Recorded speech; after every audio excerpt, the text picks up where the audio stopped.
Chapter 6. Thinks getting too big to gnaw God's thighs. God's bed bloodies, dries to his skin in sheets. Lightheaded, cold, and itchy, God wakes up one time too many. He can't push this dog away. Think doesn't nudge like his mother. Think lunges, warm and needless. At last made desperate by want of sleep, God forces Think into his open thigh. Think runs yipping and yapping through God's arteries. Think runs yipping and yapping through God's veins. He's an interminably misplaced joy. Found, found, found. No one, not even God, can pet him now, let alone remember what he looked like. It's pure speculation, based on quiet, lusty touch.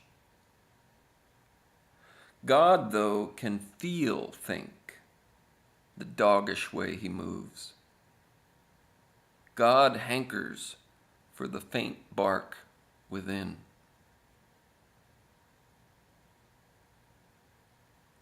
Chapter 7. The sick, blind bitch falls slowly head over heels in love with touch, who she believes is God, of course, visiting her now and again in her newfound, unheavenly darkness. The doctors want touch to move in with them, out of the hospital stench, God's earshot. Think bounds silently through God's heart.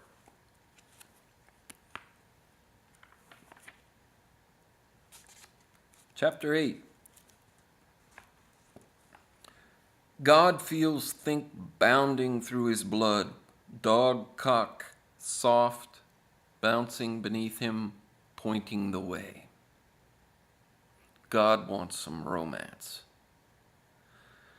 He begins to refer to himself as Carl.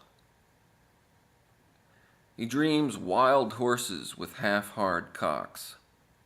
The horses bound around the hospital grounds, wanting admission only because they're cold, and even God's dream is warmer than the well-kept properties of doctors. God hopes the horses will frighten the doctors and keep them from going to work. God wants to rid the hospital of the doctor's cackling reminiscence of lusty touch. He smiles, thinking, "Carl, you rascal."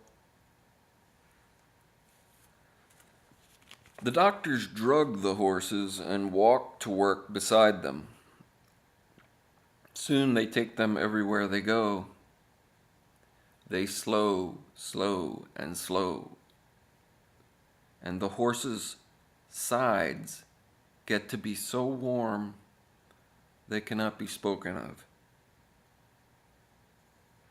Touch sees the horses outside the big windows. He whines, much as he had heard his mother whine before he began to know her. His mother hears the stronger, sharper echo of herself in the cold noontime blackness. Carl, disappointed, lies still in heaven, feels a dog's progress, thinks endlessly coming as though called to where he's done been.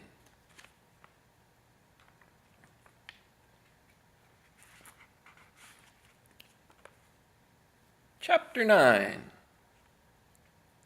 In the hospital, touch, no think.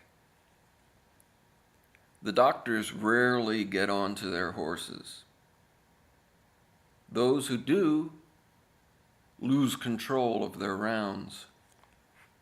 The horse fast regressing to want of heaven, galloping down the smooth, narrow halls, moving closer and closer to where there is nothing for them.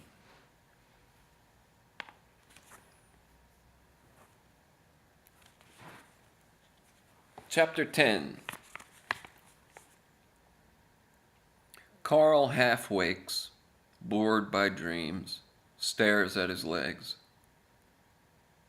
His sick old dog dies in her stinking bed, abandoned by everyone there is, even Touch, who lost interest, gazing out at the horses. Carl falls back to sleep, bored by his legs. Touch sees the new stillness of his mother.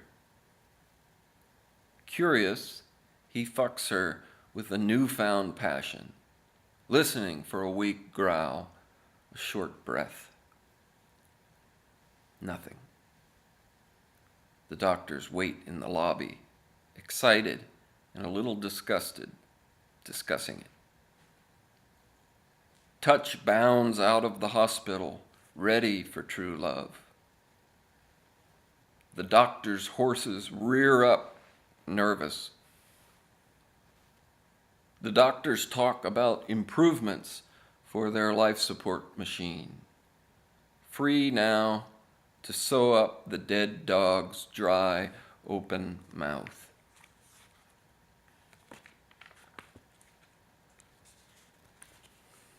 Chapter 11. Carl wants to kneel down softly behind Think and to fix him, so to speak. Innocent, unlonely Think, warm swaying slowly through the too bright morning of his veins. The only one in his heart, the one he cannot dream of, but only feel. Carl has no interest whatsoever in grieving homeless Touch. This lack of interest increasingly offends the doctors. They begin to hold a grudge. They hardly mention him anymore over coffee and donuts. And when they do, they refuse to call him Carl. Chapter 12. God's old bitch is gone. She's not welcome in anyone's blood and is therefore the potential for pain, unwanted memory for every body there is. Touch trails after the doctor's horses, whining like there was no tomorrow. He makes strange leaps and thrusts at their back legs, all the way to the doctor's lovely homes. The doctors make strange leaps and thrusts only when they get home, only inside, in the plush living rooms, family rooms, and dining rooms that cautious love of Touch allows. Touch must stay outside, except at night, when secretly, one by one, they let him in.